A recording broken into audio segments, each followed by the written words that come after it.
Рахмат, Дастан Арыспекович.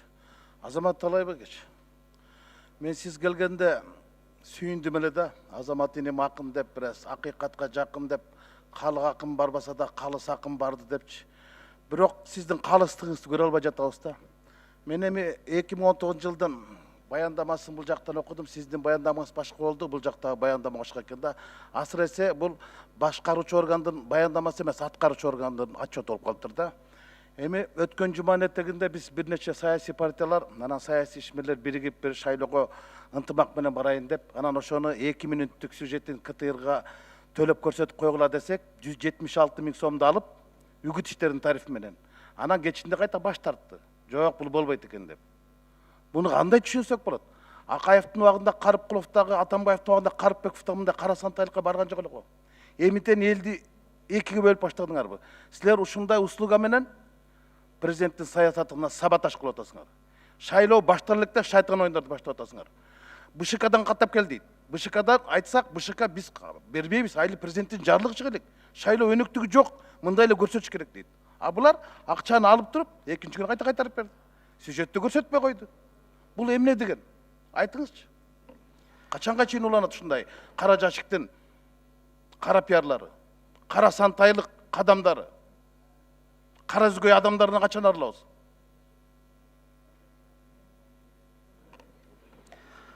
Рахмат, Рыскел Чыныбекович.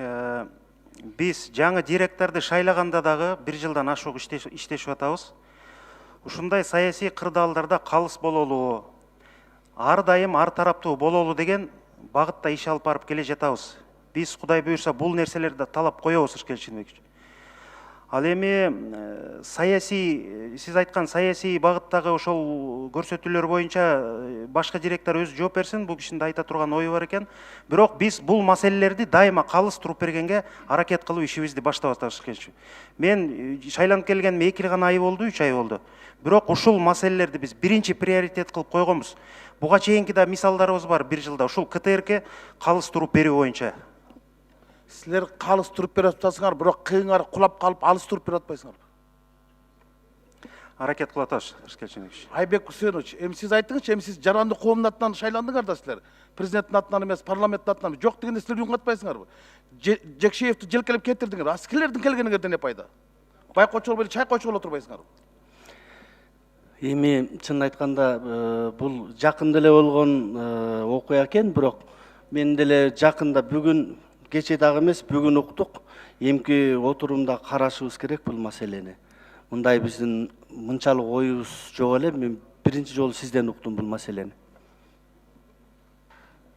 Рыскел Чыныбекович, мен жооп берип коеюнчу. Бул биздин позициябыз ошо расмий агитациялоо кампаниясы башталып электе, бардыгына ошо тең мүмкүнчүлүктөрдү түзүп, бардык ошо саясий партияларга да бирдей шарттарды түзүп берип, андан кийин эгерде башталгандан кийин ошондо чогуу баштайлы деген позициябыз ушундай, өзү ушундай. Буга чейин дагы партиялар кайрышкан, алардан дагы биз баш тартканбыз. Ошо биздин позициябыз ушу калыс болсун деп. Бул жооп эмес, силер 138 000 дедиңер, 2 мүнөттүк бир реклама дедиңер. Анан кайта бул үгүт экен деп 176 000 төлөттүңөр. Анан кайта кечинде бирөө эле чалдуу коркуп кетип көрсөтпөй акчаны кайтарып атпайсыңарбы? Ал маселе боюнча тактайлычы. Рыскел Чыныбекович, кечирип койсун, мен толуктап коеюнчу. Бул маселени сөзсүз биз кийинки жыйында карайбыз. Биз 1 жылдан бери ушундай маселеге калыссыздык кылууга жол бербегенге аракет кылып атабыз. Бул маселени кийинки жылда сөзсүз карайбыз. Кубат мырза, сиз өзүңүздүн пикириңизди билдириңизчи мындай бир. Дух барбы сизде бир? Саламатсыздарбы? Мен деле азыр бул жерге келип угуп атабыз. Андай нерселерге мен жол берилбеш керек деген ойдомун. Анан жана биздин төрагабыз айткандай, байкоочу кеңеш муну өзүнүн жыйынында карайт. Буга чейин деле эгер тыйыны төлөнүп берилип, акчасы төлөнүп келген болсо, берилип эле келген негизи.